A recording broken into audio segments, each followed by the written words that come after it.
Hey guys, and welcome to the Moms of Murder podcast, a true crime podcast featuring myself, Mandy, and my dear friend Melissa. Hi, Melissa. Hi, Mandy. How are you? I'm doing all right. How are you, Melissa? Doing pretty good. I almost said a weather thing, but now I've got to come up with anything else to say. Yeah. I don't have anything. No, I wasn't going to comment on the weather, but equally as boring. I was going to comment on, like, all of a sudden I'm in panic mode because it's February, and I'm kind of just like, what is happening? I don't know. I obviously knew that it was coming, but I have to stop looking at the calendar. I know. It's mind-blowing to me. It is a little bit crazy, February. You are in perpetual calendar crises. I've never seen anything like it. Maybe that's why time like flies by so fast for me, because I'm just constantly looking at the day and being like, oh my gosh, I can't believe it's this day. I know. I think that's another thing. We were just talking off mic about things that happen when you're getting older, aging, whatever age you are, as you get a little older, time flies by and everyone tells you that and you don't believe them. Yeah. And like my son will be like so upset his birthday's in a few months. And I'm like, dude, when you get older, you will see it more as like, just like counting the days like that you still get to be that age. You're like, right? I'm not there yet. Yes. We have a birthday countdown going right now for my little one who is going to be 9 in just about a month. So that is definitely crazy to think of my youngest being 9 years old. Like, I don't even know. I don't feel old enough. I do not feel like I am old enough. No, and I can't believe he's going to be 9. That's like, I just remember you wearing him on your back. He was just such a little kangaroo baby. Yeah, I love it. Yeah. All right, Melissa. So before we actually get into the story for this week, there's something else that is very serious I want to address with you here on the podcast. Oh, okay. Love being surprised. Go ahead. So, something we take very seriously is getting facts straight here on the show. And I believe that we had a little misspeak last week. When I say we, I mean you. Me. I think that maybe you made a mistake whenever we were talking about a very infamous SNL skit involving the Chippendales. And I wanted to see if you wanted to correct yourself. Because we have been getting comments all week about this. All week.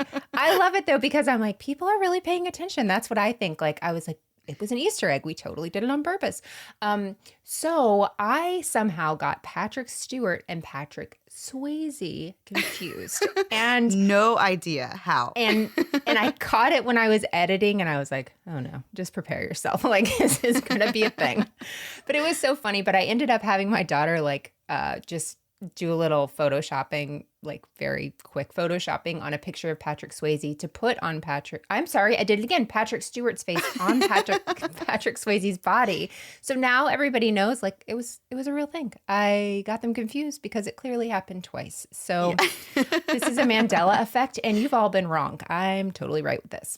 Yeah, yes. So we have gotten things like confused on the podcast before. We've said like the wrong name of something or pronounced something wrong or just straight up said a completely incorrect fact. One of my favorite ones that we heard about forever was when we said that LSU had the only live animal mascot, which is not what we meant to say. We meant to say they had the only live tiger, but people were very quick to let us know that that was a mistake that we had made. So, honest to goodness, every couple of months we will still get an email about that where I'm like, please release me from this curse. Yeah. So I honestly loved this one so much, this Patrick and Patrick mix up, because I let it happen. Because as we all know, I am not very pop culture-y, so I didn't miss it. You didn't even catch it. I didn't even catch it. Okay. And I think that's the most beautiful thing is that I just let you do it. And I genuinely didn't know until people started writing us on Instagram. And I was like, oh no, this one's going to be big.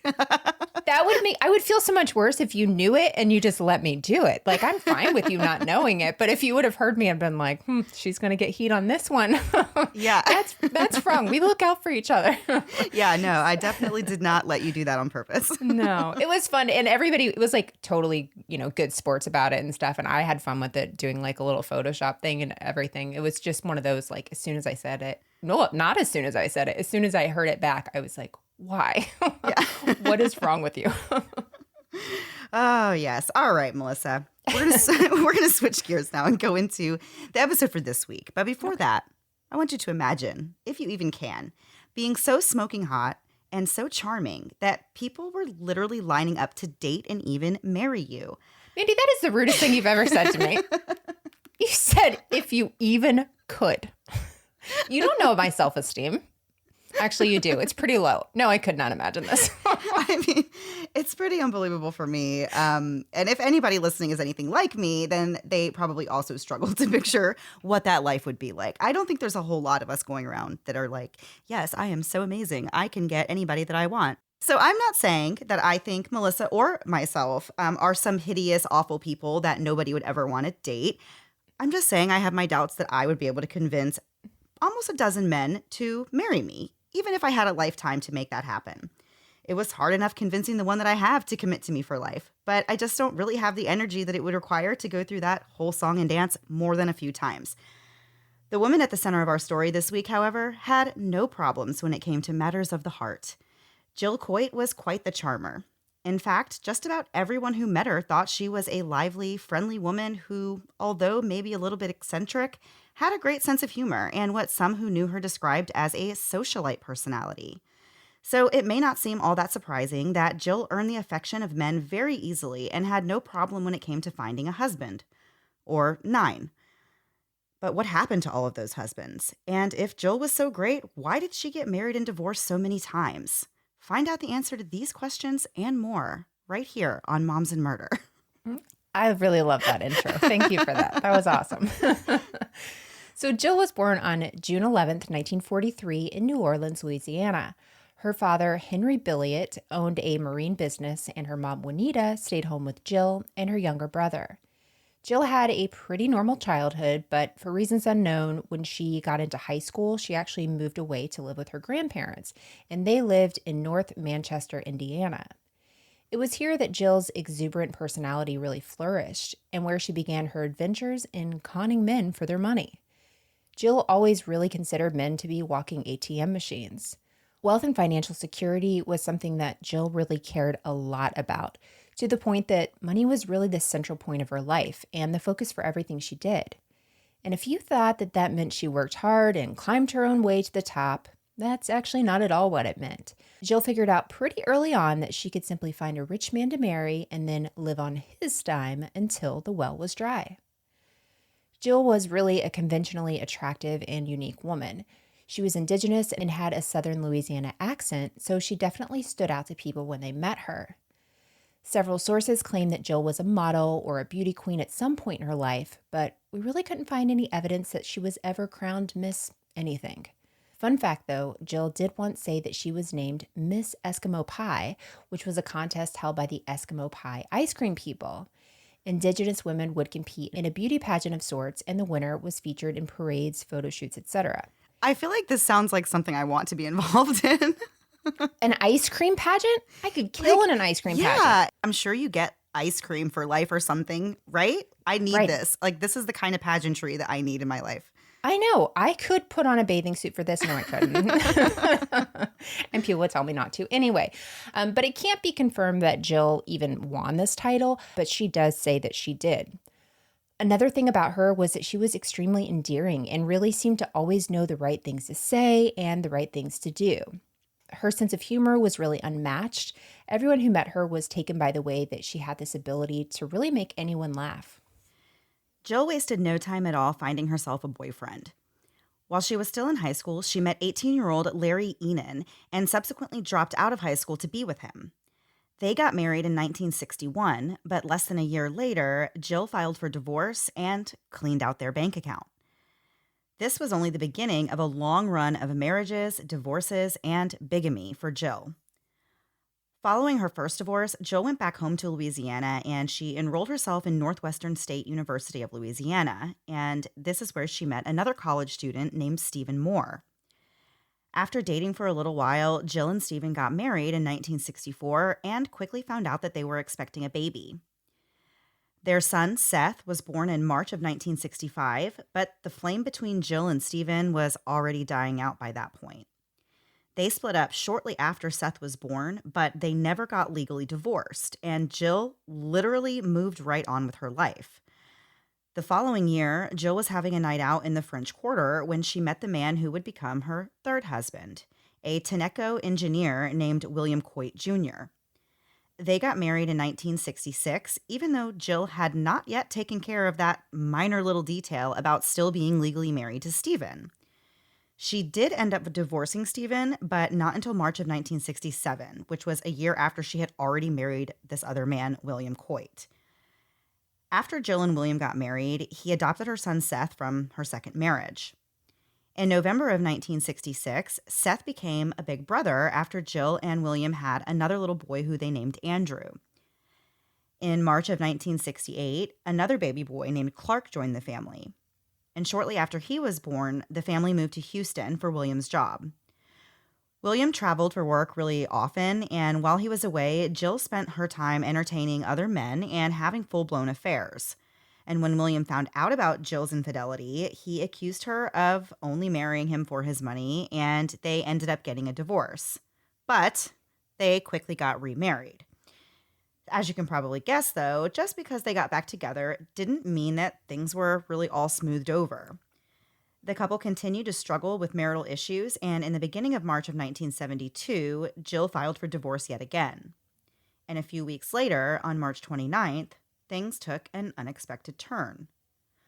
42-year-old William was suddenly found murdered in his own home. He'd been shot twice in the back and once in the head and arm. And we are going to get into a lot more details about this after a quick break to hear a word from this week's sponsors.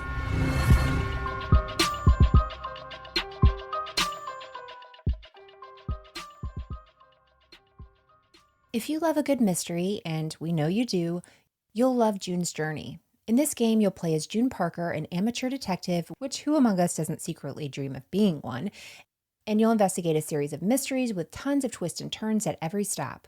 Not only is June's Journey visually a lot of fun thanks to the great animation and the fact that it's set in the roaring 20s, it's a fun way to play Sherlock from your phone. June's Journey adds new chapters every week, so there will always be a new case waiting for you to crack. What I enjoy about June's Journey is that I can zone out and be immersed into a whole new world. I love to play at night once the kids are down and I'm done momming. Whether I'm searching for hidden clues, which feels like finding the missing piece of a puzzle, or solving a mystery as June Parker, I can have a lot of fun without having to leave the couch. June's Journey transports me from my home into a world filled with mystery and intrigue. This free-to-download game has over 30 million downloads, and it's easy to see why. There is a detective in all of us. Find your inner detective. Download June's Journey free today on the Apple App Store or Google Play. There's really nothing like a good night's sleep. And if you don't believe me, get back to me after a night your kid or dog is up sick all night and you quickly change your tune. The older I get, the more I dream of a good night's sleep. Thankfully, Sleep Number can help make my daydreams a reality. Life is all about balance, but to get that balance, you need a clear mind and a plan. Getting a good night's sleep is really where it all begins, and with Sleep Number, quality sleep is where it's at. When I'm sleeping on my Sleep Number setting at a 30, my sleep IQ is between an 85 and a 90, which is incredible as someone who has always struggled with getting a good night's sleep. And you'll just take our word for it. Sleepers who regularly use their Sleep Number 360 smart feature bed get almost 100 hours more of proven quality sleep each year. 100 hours more. Imagine the things that you could do with 100 hours of quality sleep. Maybe exercise, volunteer, start a ska band. Maybe not the last one, but with quality sleep, you might just end up with a trombone in your hand. And I've discovered that my perfect Sleep Number setting is a 30, but occasionally I even go down to a 25 for an even softer, fluffier experience. I always wake up feeling like I got the best night of sleep, and my sleep IQ score of 87 confirms that I am sleeping better than ever. Discover special offers now for a limited time at your local Sleep Number store or sleepnumber.com/moms. Sleep Number. Proven quality sleep is life-changing sleep. And now back to the episode. So before the break, we were talking about Jill Coit's third husband, who she had recently filed for divorce from, and he was found shot to death in his own home.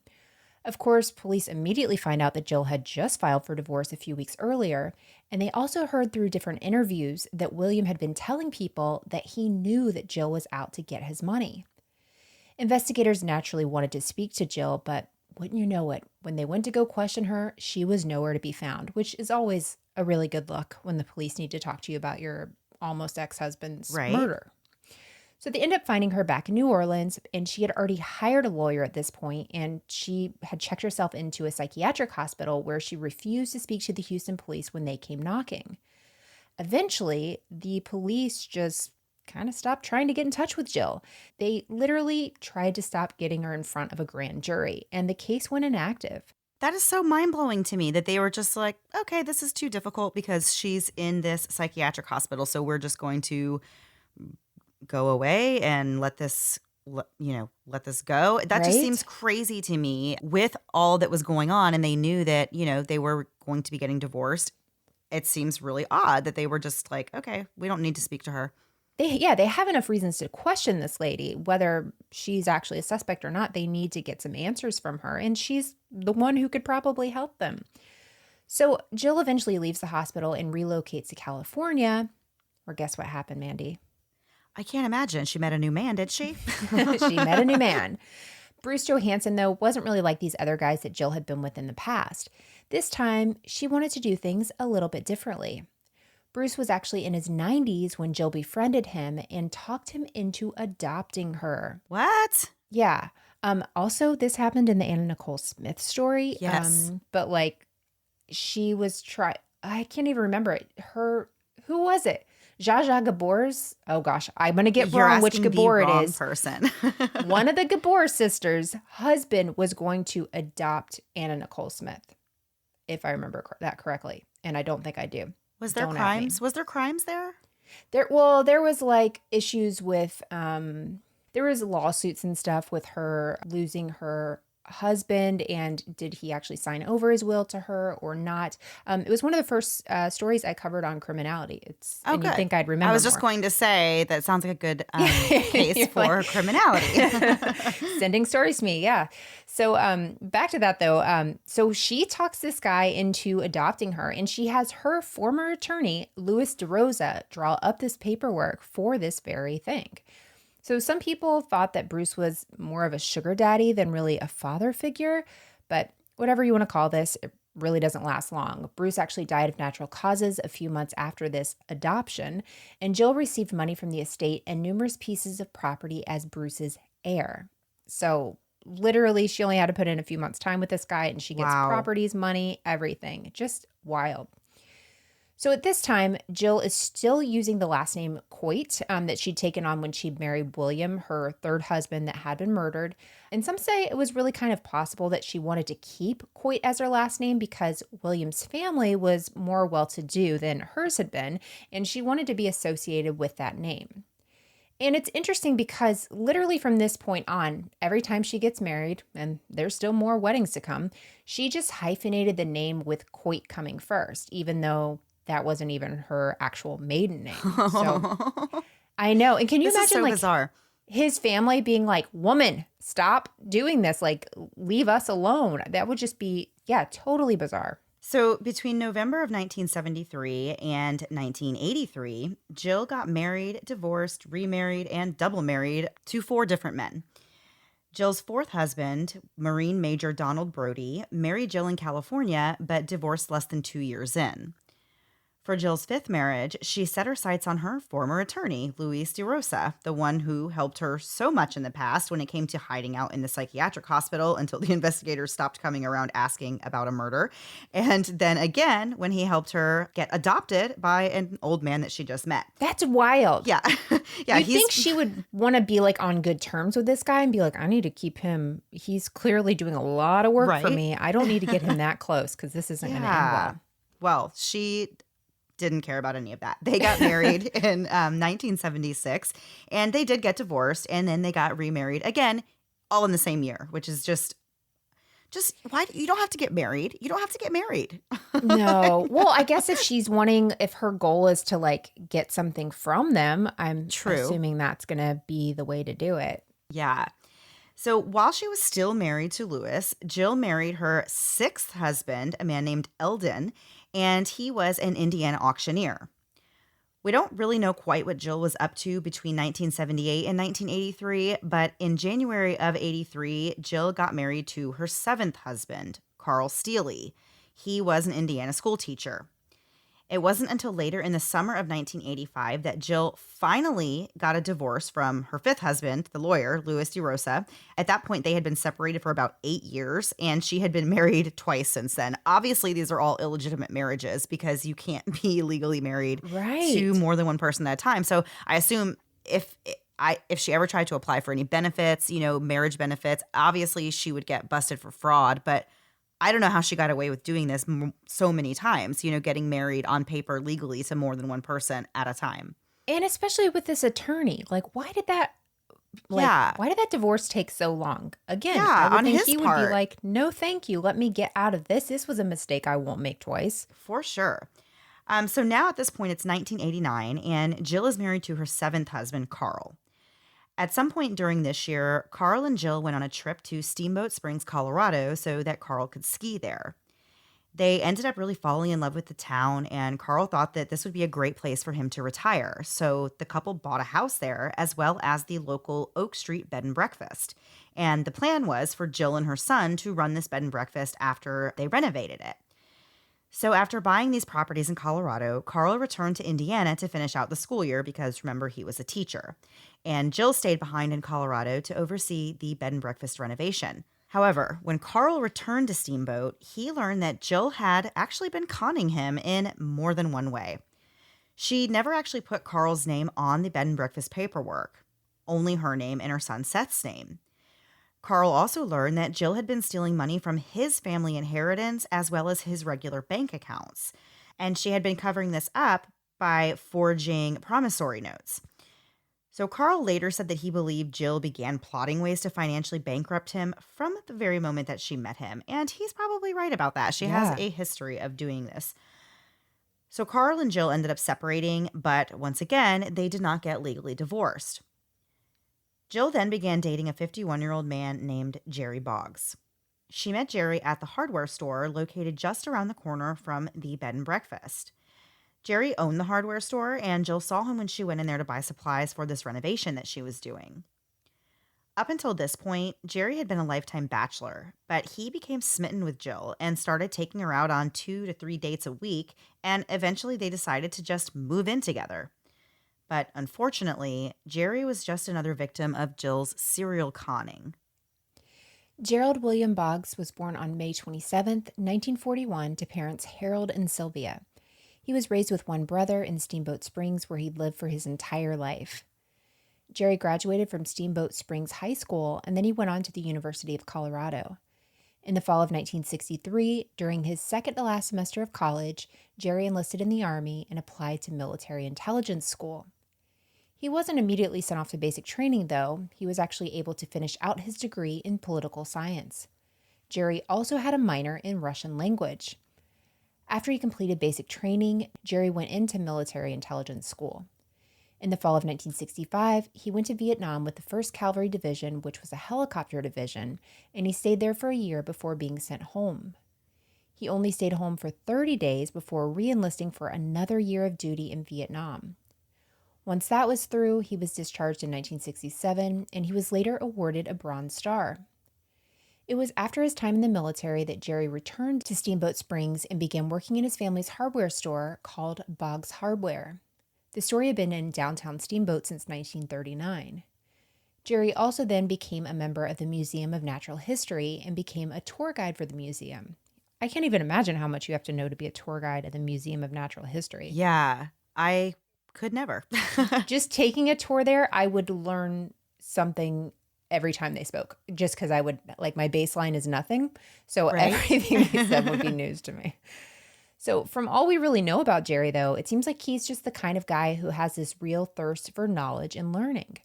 And so while he's back living in Steamboat after the Army, Jerry took up pilot training classes under a government program and came out with qualifications to pilot multi-engine aircrafts. That is quite a hobby to take up. I mean, this guy's life is incredible. So he continues his education at the University of Colorado, where he loved to study anthropology and archaeology. He was always trying to further his education and really learn as much as possible. And as a quality of many other smart people, Jerry really, really loved to read. A friend later said that Jerry was ravenous for books and that he could make it through reading books that the average person wouldn't make it 10 pages into. This friend, Thane, said, quote, "He was the good old boy, and yet he could sit down and have a conversation with just about anyone and discuss anything very intelligently. There aren't that many people that could do that. He was a real person. There was no pretense about Jerry Boggs. What you saw was what you get. And that's kind of a unique trait you don't find much anymore. He was a really bright, personable person, end quote. Jerry's other hobbies included scuba diving and taking underwater photos, which he learned to develop himself. And as far as his personality went, Jerry was really a gentle soul, known for his kindness and his easygoing demeanor. He was incredibly smart, patient, and interested in the stories of others. This seems like the coolest guy in the entire world. Yeah, he does. He can do anything. So Jerry was really well known around Steamboat, Colorado, so you can see that he had a lot going for him that might appeal to the likes of Jill Coit.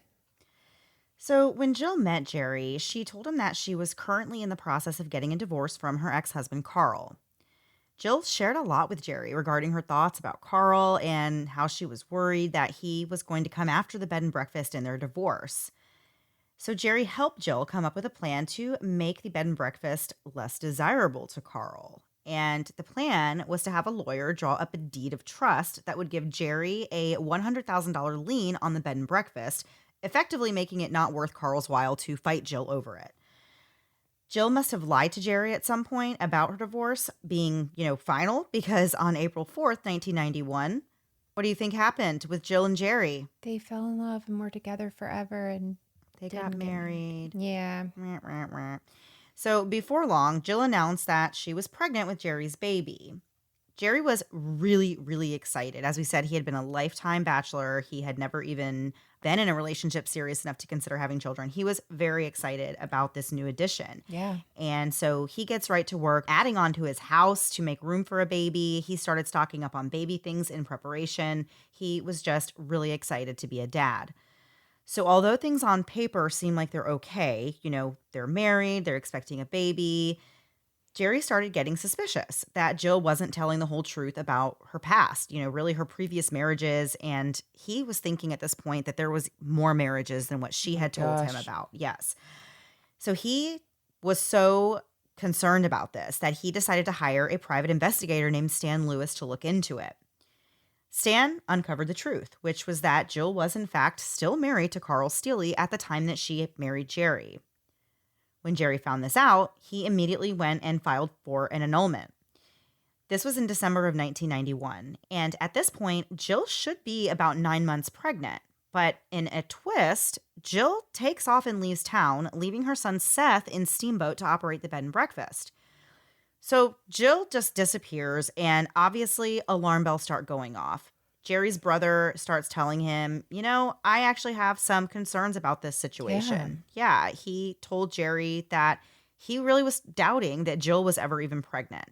And so they contacted the PI, Stan Lewis, again, and they had his wife start looking into these pregnancy claims to find out, is there a baby? Is there not a baby? By this time, Jerry was also suspicious that Jill was not pregnant. Little did anybody know, Jill had gone back to Houston and was attempting to start up a whole new life there. I mean, she is really just the master of ghosting people and just dropping a life that she's started somewhere and just moving right along to a new one. But surprise, surprise, while she was in Houston, she quickly meets another man. Yeah. Oh, yeah. Pays her taxes. Yeah, I'm sure.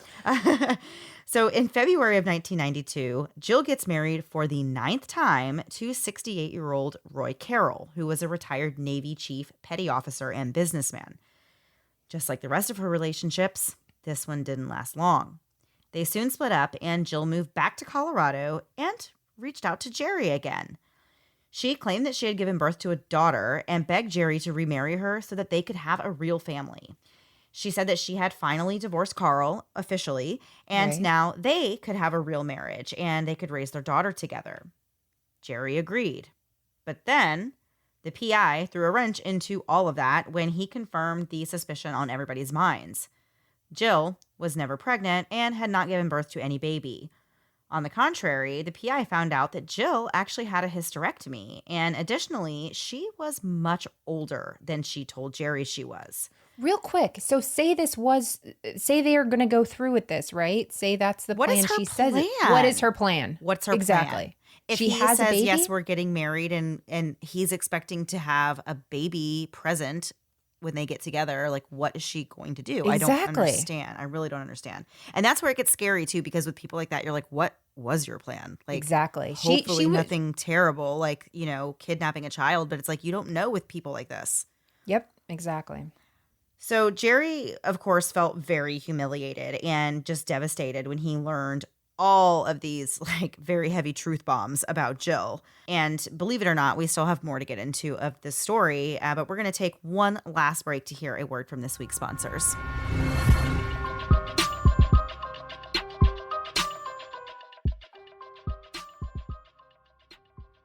There's never been a better time to take care of yourself than now. Whether something in your life is interfering with your happiness or preventing you from achieving your goals, the licensed professional therapists with BetterHelp want to help you become the best you this year.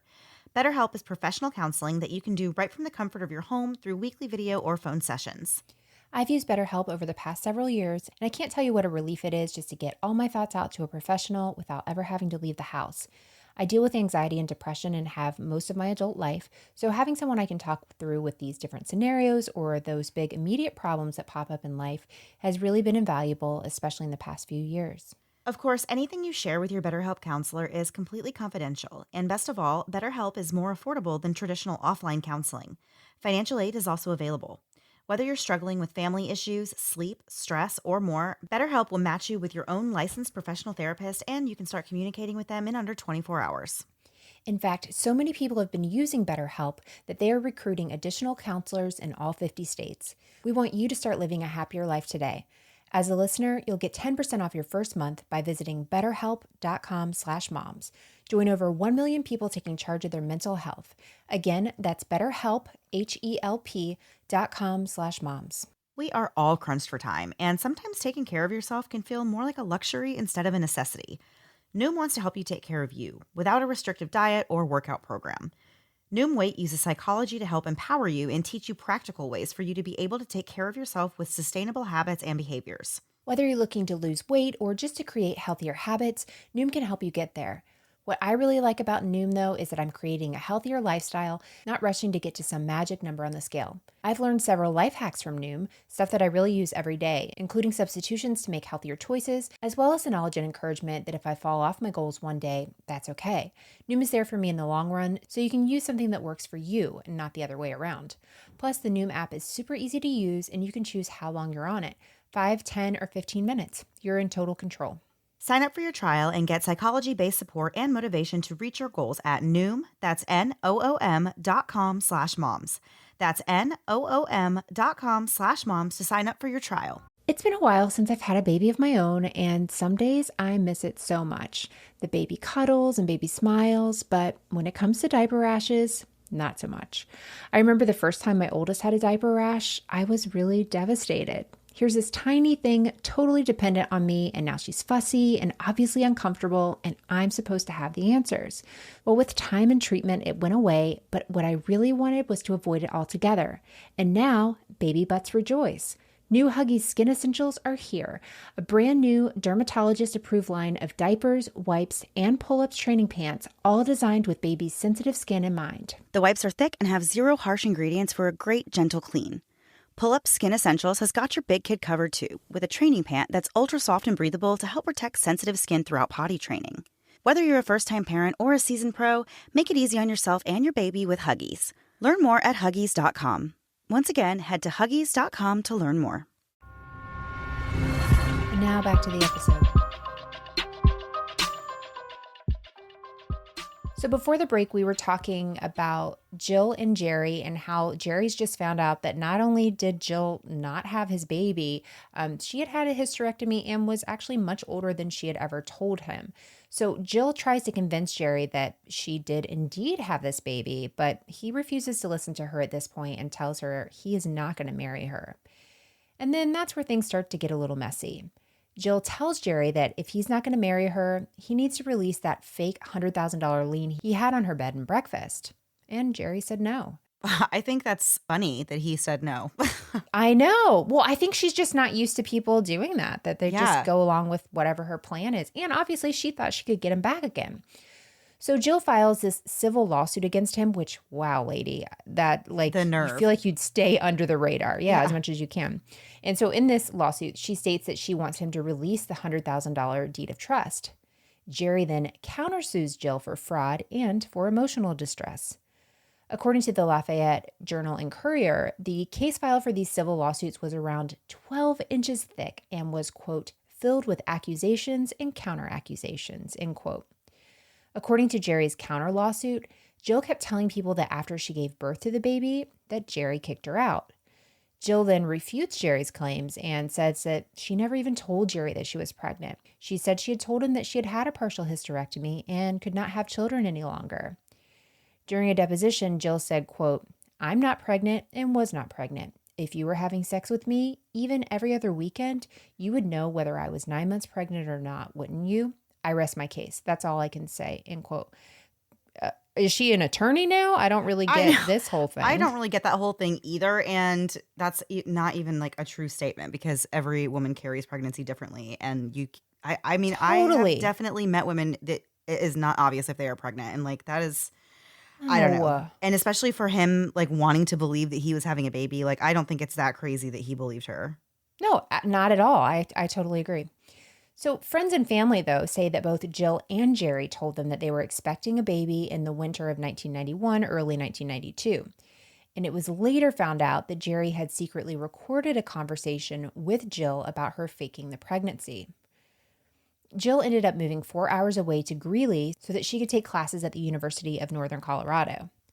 While she's there, you're never going to guess what she did. She meets a 48-year-old man named Mike Backus, who is a telephone repairman and Vietnam veteran. Jill eventually moves into Mike's house, and meanwhile, Jerry is still going full speed ahead with his counter lawsuit against her. A trial date was set for this on October 27th, 1993. As this civil suit trial date approached, Jill began to feel this increasing level of anger towards Jerry for bringing all this trouble onto her. Not that she has brought any of this onto herself. This is all Jerry's doing in her eyes. Right. By the summer of 1993, Jill had worked herself up to the point that she was seriously talking about having Jerry killed. Keep in mind, Jill has already dodged the police once after her third husband was found murdered, and she was really the only one with a motive. If she were to go to court with Jerry, there's a good chance that her past would be brought up, and she just couldn't risk that happening. So Jill started talking to her new friend, Mike, about killing Jerry, and they both started asking people to help them do it. It never ceases to amaze me how easily people can convince a complete stranger that they just met to go along for the ride of murdering another human being. I just don't understand how, hey, I just met you and this is crazy, but like, can we kill my ex-husband? Like, what is going on here? I don't understand this. Like, it doesn't make any sense to me. I just don't understand how people go along with this stuff. So Jill actually asked her son, Seth, another thing I don't understand people doing, if he would kill Jerry for her. And then he asked if, the answer was no to that, then would he help her kill him? Her son Seth said no, but Jill still tried to get him to help her by telling her how to best break into Jerry's house and do the job herself. She even asked Seth if he would at least pick up Jerry's body and dump it if she left it outside. Oh my gosh. Yeah, don't involve your kids in this stuff. This is madness. So Seth just had one word of advice for his dear old mom, and he said, quote, "If you do anything stupid, wear gloves," end quote. I don't even know about any of this. I know. So, that's like, okay. Just go to the police. I don't understand. Thank you. First thing I thought. So Seth was a dead end when it came to finding an accomplice. So Mike asked one of his coworkers named Troy if he would kill Jerry for $3,500. But after he said no, he upped the offer to $7,000. And I assume Troy still said no because after that, Jill asked some random woman to kill Jerry and told this random woman that Jerry was a rapist and a sexual deviant. She actually met this person on a trip to Iowa with Mike while he was repairing telephone lines that were damaged in a flood there. And this woman, of course, said, no, I will not do that.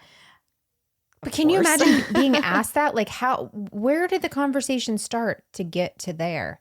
No, and like talk some to anyone. Crazy things have happened to me in public. I've had some interesting people approach me with some interesting questions or, comments, but nothing like this. I can't imagine a stranger approaching me and just being like, telling me no, that just doesn't fit. It doesn't seem there's no scenario wouldn't where I seem would be real. like, okay, yeah, exactly. I would be concerned, about the whole thing. So after trying and failing to find anyone else to do the job for them, Jill and her new beau, Mike, decided that they would just do it on their own. On October 14th, 1993, they each drove to Steamboat Springs in separate cars, and they both stayed at the bed and breakfast.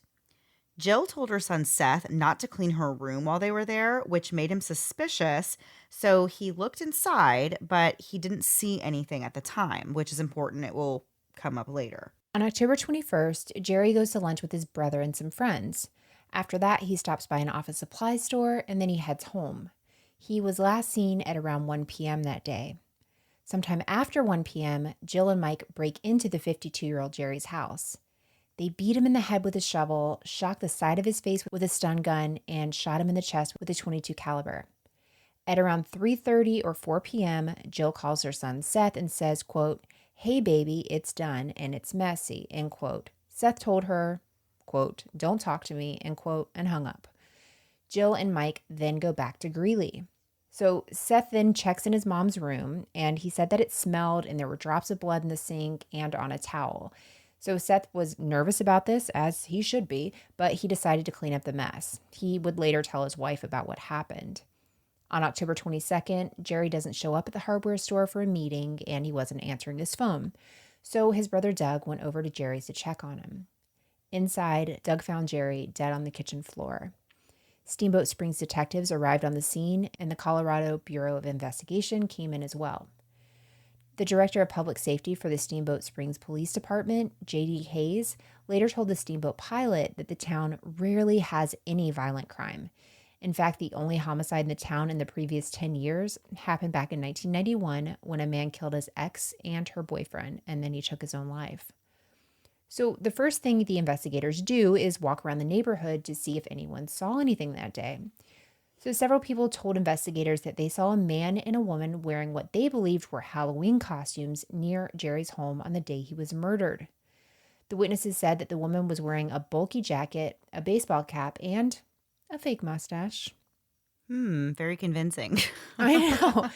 And they said they could tell it was a woman by the way she was walking. They said the man was wearing a tan jacket and blue jeans, but he also had a fake mustache. One of the witnesses said it was so obvious these people were wearing costumes that she actually took notice and thought it was strange. So much so that she actually goes inside her house and locks the door. I don't think that's the point of of being undercover or whatever.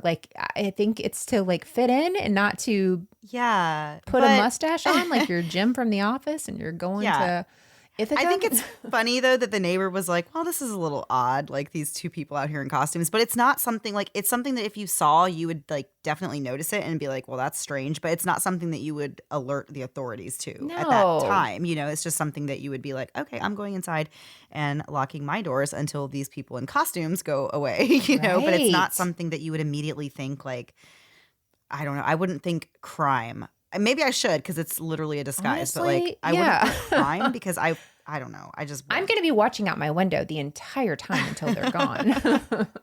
So the investigators found out that Jerry had filed a civil lawsuit against Jill that was set to begin 5 days after he was killed. The more they looked at the crime scene and spoke to the witnesses, the more obvious it became that the two people wearing fake mustaches were Jill and her new friend Mike. They weren't even trying to focus on them as suspects, but the evidence just kept leading the police right back to these two. Investigators spoke with Jill and Mike, and they said that they were camping at the Kelly Flats campground in Poudre Canyon on October 21st.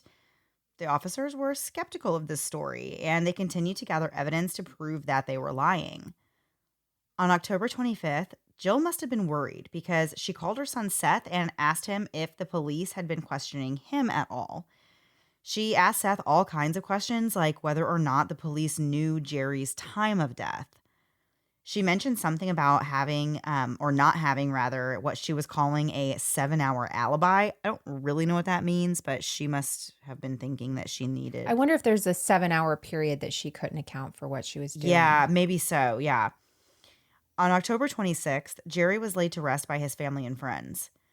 Funeral attendees claimed that they saw Jill and Mike passing by Jerry's funeral, and they said that Jill had her stupid disguise on again with her fake mustache and that they were driving a red sports car. Finally, on November 23rd, both Jill and Mike were arrested. Police found a number of suspicious items in Jill's car and among Jill and Mike's belongings. A stun gun was found in the car, and they also found plane tickets to Mexico and train passes for Europe. While being interviewed, Jill constantly asked investigators if they knew when Jerry died. When they asked her where she was between October 20th and 22nd, she actually refused to tell them anything because she said that they were just going to use whatever she said to give this fake time of death on Jerry. When Jill's ex-husbands were contacted by the media for comment, the only one who would talk was Carl Steele. He said that he felt lucky to be alive, and he recalled 2 different incidents that may have been murder attempts on his life by Jill. One morning, Jill made coffee for Carl, and he headed into work. After he drank the coffee, he said he lost consciousness and fell to the floor and hit his head. He ended up going to the doctor, and they ran tests, but they were inconclusive, so that's pretty scary. Yeah. Another time, Carl was riding his bike through an intersection when a garbage truck driver tried to run him down. At first, he thought this was just a really weird coincidence, but the more he thought about it, the more it seemed suspicious, which, yeah, why would he just target a random person? That doesn't make any sense. Yeah. Of course, it was probably something that she had tried to set up. So while awaiting trial, Jill gave an interview to the media, and in true Jill fashion, she lied a whole lot throughout it. One of her best lies was that she has completed 9 years of college and has worked as a counselor specializing in what she was calling, quote, suicidology. She said that she couldn't get certified in Colorado because, quote, authorities told her there weren't enough suicides in the state, end quote. So when she was asked, why did she have so many husbands, Jill said that she had a 1-year track record with everyone. She said, quote, I just don't seem able to make a marriage work. She added, I'm Southern. I guess I should have affairs, but I don't. I marry them, end quote. Jill said the only marriage that she ever counted was her 3rd one to William Coit. She said, quote, I totally fell in love. I remain a Coit and will always be a Coit, end quote. His family must be like, oh my gosh, can we please get rid of this woman? Please. Like, can we petition to have her forced to change her name? That's so crazy. For his family, especially after he has been murdered and it's been found out all of this, I would just be beside myself if she was keeping that last name. Yeah, totally. So Jill claimed that she hadn't seen Jerry for nearly 2 years before he was killed. She said she learned about his murder from a former attorney, not the one she was married to, and she claimed really that Jerry's intellect is what drew her to him. She said Steamboat Springs didn't have a lot of eligible bachelors who were intelligent, so she gave Jerry a try, but they also weren't really as compatible as it turned out to be. Jill said that the first trouble really arose just 2 weeks after their wedding when Jerry went to Belize to scuba dive without her. Jill said, quote, he told me he couldn't spend 2 weeks in a confined area with one person. He had never been married and probably never should have gotten married, end quote. The media asked Jill about the civil lawsuit and about the alleged baby of Jerry's that she had had, but Jill wouldn't talk to them. She said that the lawsuit was still pending, which, how is the lawsuit still pending? This man is dead. Right. How? Right. So after this interview, Jill tells the media that she swore she was telling the truth the whole time and that the only thing she ever lied about was her age. She said, quote, I go anywhere from 35 to 50. Quote. Man, I go anywhere from 38 up. Yeah, 35 to 50 is quite a big, how it is. I want to know how you can look 35 and 50. How do you pass for both of those? Yeah. Those are pretty big differences. Yeah, that's a range there, girl. So on February 15th, 1995, opening statements began in Jill and Mike's trial. They were being tried jointly, and the trial had to be moved to Hot Sulphur Springs due to the publicity the case received. Prosecutors said that Jill was an evil, conniving, manipulative person who murdered Jerry because of the impending civil suit he had against her. They said that Jill was scared that the evidence related to her past would be brought out in this trial. Prosecutors actually weren't allowed to bring out any testimony regarding the death of Jill's 3rd husband, William Coit. They also weren't allowed to use a chart to show the jury the dates of all Jill's marriages and divorces. I just love the idea of thinking of like a flow chart and just like the dates and everything Well, it being sounds like linked you need to one to show. find out like who she was when was she married to two people at the same time? Like when did she finally divorce? I mean, it's hard to keep track in your head about all that she had going on. Imagine that was like the paralegal's only job Right. because there's so much to do. That's like one paralegal got that job and then they're like, we can't use it in court. And they're like, oh my gosh. Right. So Jill's son, Seth, actually takes the stand against her in the trial. And by doing this, he was given immunity for being an accessory to the murder because remember, he cleaned up that room and didn't tell anybody. So the defense said that no physical evidence could be linked to Jill or Mike and that the couple was away camping when the murder took place. Jill and Mike, very smartly in my opinion, did not testify in the trial. On May 23rd, Jill and Mike were sentenced to life without parole for murder and 48 years for conspiracy. Jill and Mike have both filed appeals, but all have been denied. Jill was never charged with her third husband, William Coit's death, because Houston police felt that it was too late to reopen the investigation. She was and is the only suspect, which is crazy to me that I didn't think there was a statute of limitations on murder. There isn't. So I don't understand. That doesn't, I mean, this was the same group at the time that was like, where is she? The psychiatric hospital? Right. That's all the way on the other side of town. We're not going there. This is too much. Yeah. It's wild. Yeah, it's strange. So in 2012, Jill filed a lawsuit against the Department of Corrections, claiming that between September of 2009 and June of 2010, that she was raped and threatened by a guard and, quote, subjected to cruel and unusual punishment and denied due process and access to courts, end quote. Jill said that the Department of Correction officials ignored her reports. In her lawsuit, she asked for multiple things, including $11 million in damages, free postage, telephone and internet access, and to be housed in minimum security. This lawsuit has gone nowhere. It's just another one of Jill's cons.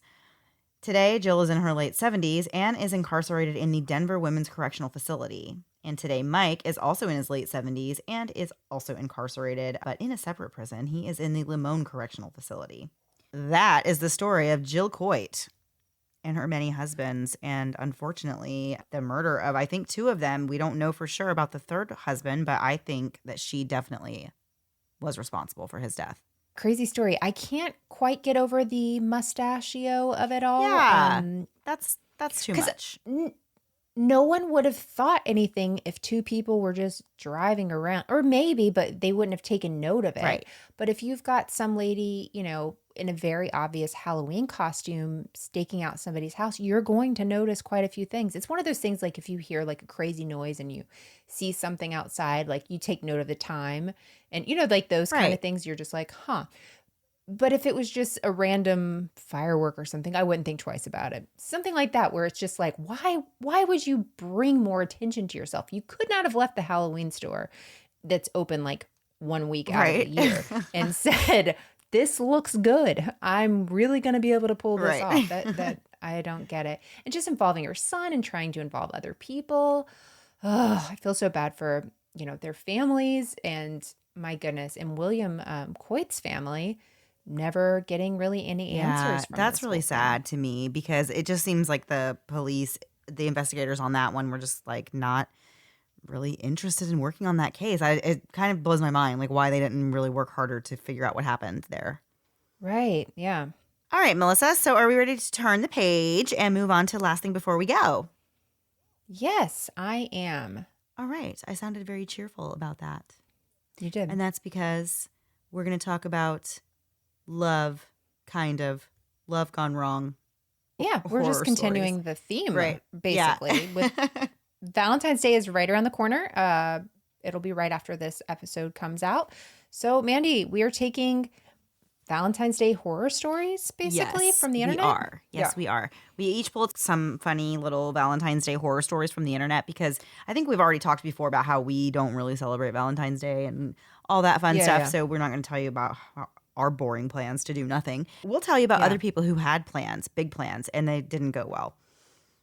for Not at all. Valentine's Day. Yeah. Because everybody loves a good fail story. It makes us all feel human. Oh, well, then I don't feel so bad about not doing anything for Valentine's Day. Right? I'm like, it could be It could turn into this. this. Exactly. So if you don't have plans, this is for you. This is the last thing before we go for you, so that you will feel happier about not having plans for Valentine's Day. This one's for the girls. Yeah, Let's do this one's for the girls. All right, Melissa, you want to go first?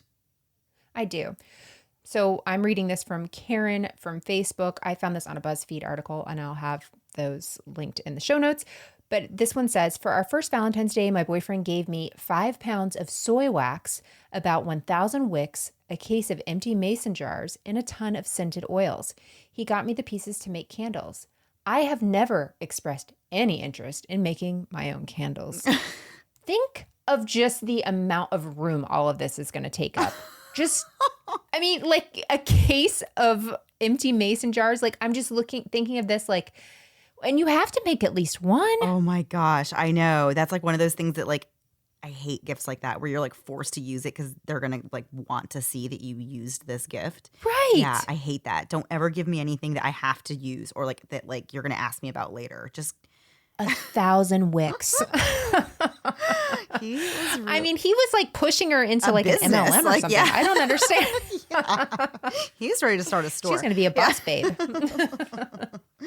Okay, so here's one that I think is, oh my gosh, this is just so like terrible, but funny. I don't know who this person is. Her name is Meredith. So sorry, Meredith. If you're out there, I feel very bad for you. She said, I was casually seeing a guy for a few weeks and wasn't sure if I wanted to get more serious. Then he asked me out on Valentine's Day and I was flattered. I thought he must be ready to take our relationship to the next level. When we got to the restaurant, we sat down and a waiter handed us the special prefix menu. My date asked, "Oh, is it Valentine's Day?" And I nodded. He seemed genuinely shocked and even had the nerve to tell me that he wouldn't have asked me out if he'd known that was the day. That is so awful. Like, can you imagine? I can't imagine being on either side of the table there because for the guy, like, how terrible if he's like, oh my gosh, I just invited this girl for a date and like didn't even realize it was Valentine's Day and like because it's just a crappy situation, awkward for everybody. Yeah, that happened on Valentine's Day. That happened on The Office. I mean, oh no, something similar. So. Don't know if she stole that story, but no, I'm just kidding. Meredith. Maybe you stole the Not story. fighting words. Meredith's also from The Office. This is all seeming very familiar. Okay, Meredith, I will leave you alone. So the next one is from Emily on Facebook as well. My birthday is on Valentine's Day, and my now ex bought me a 6-pack of Cadbury cream eggs. Easter chocolate? I don't even like chocolate. Emily, what is wrong with you, girl? I pulled this one because I was angry. Yeah. Can you imagine being insulted by this? No. Like, what is the problem? What is the problem? Cadbury cream eggs are my love language, and this is impossible. Emily, I hope the best for you because this was the best man you ever found, and this is just really, I'm sad for you. I'm sad for you. I'm into him.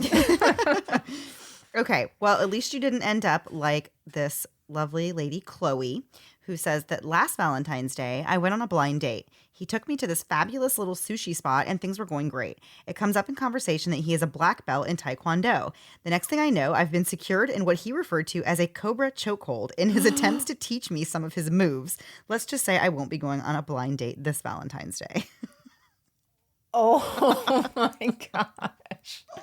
That is truly horrific. I cannot imagine. Oh, I would just like scratch it out of my calendar every year. You can't come back from that. That's terrible. Okay, I got one from somebody named Chelsea. This one says, last Valentine's Day, my long distance boyfriend and I got into a fight. I decided to try and say sorry by sending him a heart-shaped pizza from Pizza Hut.